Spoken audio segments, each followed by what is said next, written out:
What if the world plunged into a sudden ice age? Would the global economy freeze over as well? Welcome to Yi-Jing Holiday Theater, a riveting drama where a chilling climate change conspires with chaotic capitalism. Our tale begins with the gathering storm. We meet Jason, a treasury analyst, and Christine, a banker, both grappling with the economic instability that mirrors their personal crises. In a remote, icy retreat, we encounter Artoria, a freelancer who's about to stumble upon an AI-driven conspiracy. In the echoes of the ancient, our protagonists delve into the Yi-Jing for guidance. Jason discovers correlations between ancient hexagrams and financial trends, while Artoria uncovers a network manipulating the stock market and weather patterns. The world was changing, rapidly and unpredictably, just like the ancient texts of the Yi-Jing had predicted. The wisdom of the ages seemed more relevant now than ever, especially to those who were willing to listen. In his office, cluttered with financial reports and ancient scrolls, Jason sat under the dim light of a desk lamp, poring over the complex symbols of the Yi-Jing. His eyes flickered with excitement as patterns began to emerge, patterns that linked the cryptic hexagrams with current financial trends. Outside, the city was a fortress of modernity. But inside, Jason's office was a sanctuary of the past. Each hexagram he decoded seemed to whisper secrets of economic cycles long observed, but seldom understood. The ebb and flow of wealth, power and influence were all there, hidden in plain sight, waiting for the right mind to unlock them. Meanwhile, in a stark contrast to Jason's historical dive, Artoria was on the move, her breath visible in the frosty air, cutting through the chill that had settled over the city. She had always been one to take action, her life a series of proactive steps towards uncovering truths that others would rather keep hidden. Today was no different.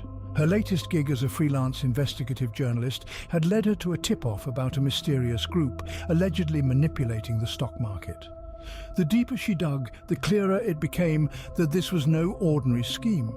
This network was not just trading stocks, but was manipulating weather patterns to sway market conditions in their favor. The implications were enormous and terrifying. Using her compact high-tech drone, she captured aerial footage of a secluded warehouse where these operations seemed to be headquartered. Back at the Treasury, Jason had begun to see the alignment between the Yi-Jing's ancient wisdom and the peculiarities of the present economic turmoil. The Yi-Jing spoke of a time when the earth would be unbalanced, and only those who understood the signs would prosper. He correlated these signs with recent spikes and falls in the market, each associated with unusual climatic events around the globe. As Jason mapped out the financial implications of these patterns, he realized that these were not random occurrences, but potentially orchestrated events. The thought sent a shiver down his spine. Could there be a connection between his findings and what Artoria was investigating? Artoria's investigation was drawing attention. She noticed shadows tailing her, whispers in corners. She was getting close, too close for comfort for some. Late one evening, as she reviewed the footage from her drone, her computer screen flickered and went dark. A moment later, a cryptic message appeared. "Stop looking, or the frost isn't the only thing you'll have to worry about." Rather than deter her, the threat only spurred her on. She reached out to Jason, hoping that his expertise could help make sense of what she'd found. When she told him about the manipulation of weather patterns, Jason's face paled. It was the missing piece of the puzzle he had been working on. The pair met at a quiet cafe, away from the prying eyes and ears of the world. Over coffee, they laid out their findings, realizing the terrifying scope of the conspiracy. It wasn't just about money, it was about control. Control over the very forces of nature. The stakes were higher than they had ever imagined. Jason's knowledge of the Yi-Jing and Artoria's investigative skills were a powerful combination. Together, they devised a plan to expose the network, using their own tools against them. Jason would manipulate the financial data to lure the network into a trap, while Artoria would document everything, ready to go public with the story. The trap was set, the bait taken. The network, overconfident in their untouchability, walked right into it. As the scandal broke, the world watched in disbelief as the extent of the manipulation was laid bare. Stocks tumbled, heads rolled, and the anonymous figures behind the scheme were dragged into the light. Amidst the chaos, Jason and Artoria watched from a distance. They had done it. Together, they had exposed one of the greatest conspiracies of their time, using the wisdom of the past to protect the future. As the world began to come to terms with the revelations, Jason and Artoria knew that their work was far from over. There would be others, other networks, other manipulations to uncover. But for now, they had a brief moment of peace. They had changed the course of history, guided by the echoes of the ancient, and for once, the future seemed a little brighter. As the dust settled from the revelation of the conspiracy, Christine found herself at a moral crossroads. The bank where she worked was swirling in the tempest of financial uncertainty brought on by the scandal. She had always prided herself on her integrity, but the recent events forced her to confront the realities of her profession. Senior executives at her bank were implicated in unethical practices that exacerbated the market volatility, and Christine had to decide whether to help cover it up or to take a stand. Meanwhile, Jason was grappling with his own set of challenges. The revelation that his rival Michael was deeply involved in the conspiracy was a bitter pill to swallow. Michael was a colleague who arrived at the company 2 years prior to Jason. By idiomatically incorporating his colleague's research and publishing it without their consent, Michael was able to assume an early leadership position in the unit. Now, as Jason sifted through the data, he realized that he had to either confront Michael or risk becoming complicit in the continued manipulation. His decision was fraught with personal and professional peril. Christine's resolve hardened as she witnessed the impact of the bank's actions on ordinary people. After much introspection, she decided to whistleblow, risking her career for the sake of her principles. She contacted Artoria, known for her fearless journalism, to help expose the truth. Together, they planned a series of articles that would unveil the depth of corruption within the financial institution. Their collaboration was not without risks. The more they dug, the more they uncovered, revealing a network of corruption that extended beyond the bank's walls into the broader financial market. Christine's bold move set a precedent, inspiring others within the bank to come forward with their own stories. Back at the Treasury, Jason confronted Michael. The meeting was tense, with each man weighing his words carefully. Michael tried to justify his actions by speaking of the greater good, of stabilizing the market through any means necessary. But Jason was not swayed. He knew that true stability could not be built on deceit. Unexpectedly, Michael made a proposal. Join him, and together they could control the market to their advantage. Jason, however, saw through the temptation. He recorded their conversation, later using it as evidence to bring Michael and his cohorts to justice. It was a decisive move that cemented his reputation as a man of integrity in the financial world. The combined efforts of Jason, Christine, and Artoria began to reshape the financial landscape. As news of their discoveries spread, the market reacted with renewed volatility, but this time it was a cleansing storm, washing away the grime of manipulation. Stocks stabilized, reforms were introduced, and a new era of transparency began. In the wake of the scandal, new regulations were put in place to ensure that AI and financial predictions were used ethically. The Yi-Jing's wisdom was recognized not just as a tool for profit, but as a guide for moral financial practices. Jason was invited to speak at global conferences, sharing his insights on ethical forecasting and the integration of ancient wisdom with modern technology. As the trio delved deeper into the abyss of corporate deceit, they encountered an unexpected twist. The sense of camaraderie and shared purpose that had bound Jason, Christine, and Artoria together began to show cracks when discrepancies appeared in their gathered data. It was Christine who first noticed irregularities in the financial records they were compiling, discrepancies that couldn't be attributed to mere error. Amid the tangle of truths and lies, a chilling realization dawned on them. There was a mole among them. Suspicion cast a long shadow over their meetings, and every shared secret felt like a potential betrayal. The very cause that had united them was now a minefield of distrust. The atmosphere grew thick with tension, and each member of the group felt the strain. In a dramatic confrontation, it was Artoria who unmasked the mole. The double agent was none other than a trusted analyst from Jason's team at the Treasury, someone who had been with them from the beginning. This betrayal cut deep, not just because of the personal bonds that had been formed, but because it threatened to unravel all the progress they had made. Faced with the traitor, Jason's calm demeanor belied the turmoil within. He listened coldly as the analyst confessed, manipulated by greed and fear, seduced by a rival faction within the conspiracy that promised wealth and protection in exchange for inside information. The fallout from the betrayal was swift. With the mole's confession in hand, they had the leverage needed to dismantle the remaining factions of the network. Jason, Christine, and Artoria, now more cautious and united by their shared ordeal, refocused their efforts. They leveraged their findings to secure arrests and initiate sweeping reforms. In the wake of the scandal, they also had to rebuild the trust that had been eroded within their own ranks. This process was painful but necessary, as it forced them to confront the vulnerabilities in their own relationships and the mission that had brought them together. Reinvigorated by their renewed trust and strengthened resolve, the trio spearheaded a campaign to overhaul the regulatory frameworks governing financial practices and AI applications. Their advocacy led to the establishment of new oversight bodies equipped with the tools to detect and prevent the kind of manipulation they had uncovered. As the world watched, Jason took the stage at a global economic summit, his presence a symbol of resilience and reform.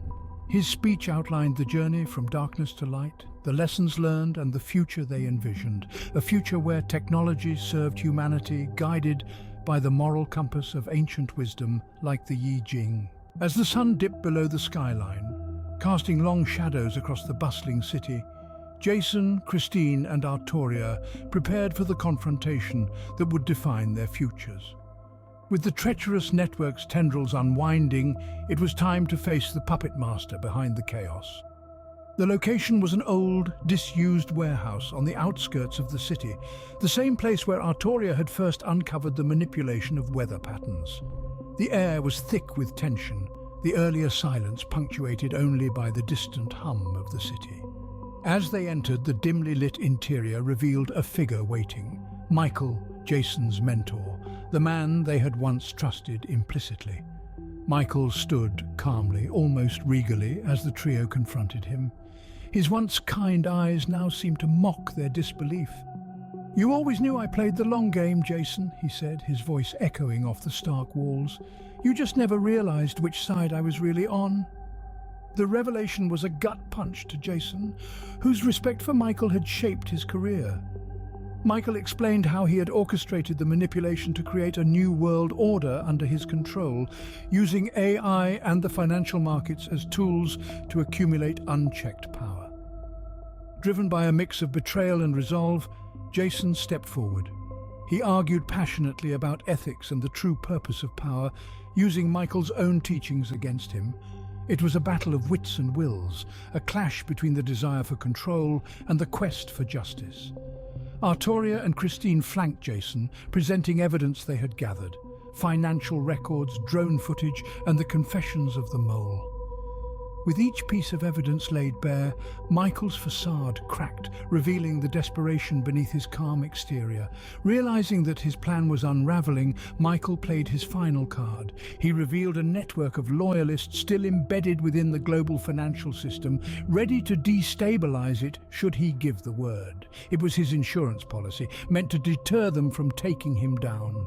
However, the trio had anticipated this move. With the help of insiders turned allies, they had already neutralized Michael's network, rendering his threat impotent. The mastermind was outmaneuvered at his own game. As the dust settled on the epic showdown with Michael, Jason, Christine, and Artoria faced the monumental task of rebuilding.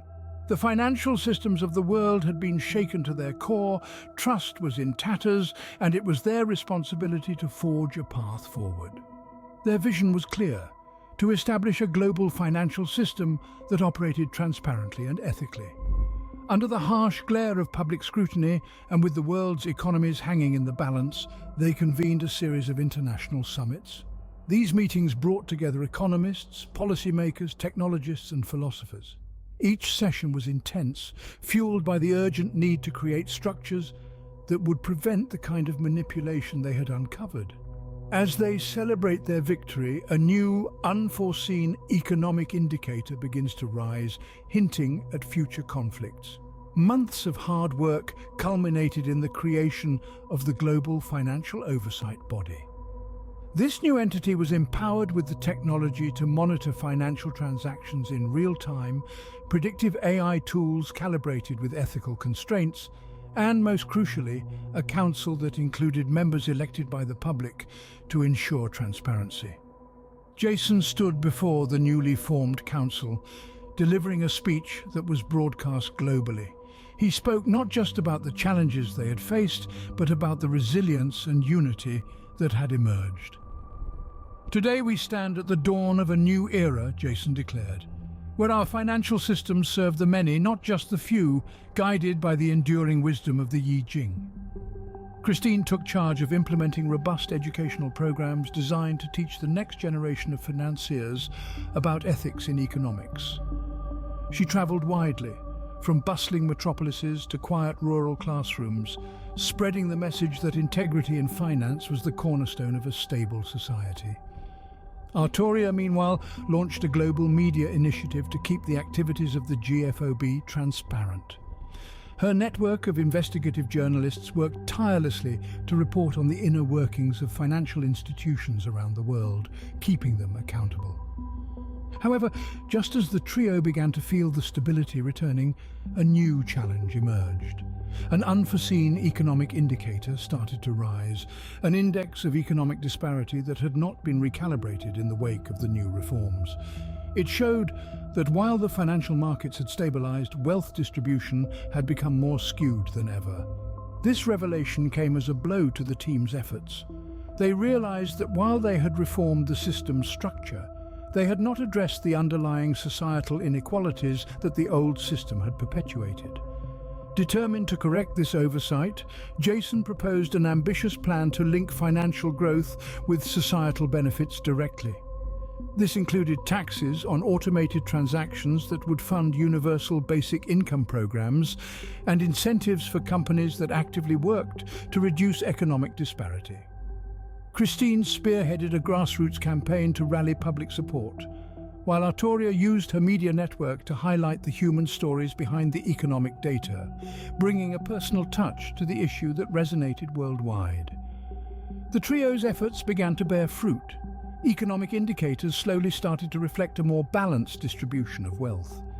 Cities that had once been hubs of poverty saw rejuvenation as new policies redirected funds to education, healthcare, and local businesses. As they stood together at the annual Global Financial Summit, watching the sun set over the city skyline, the trio reflected on their journey.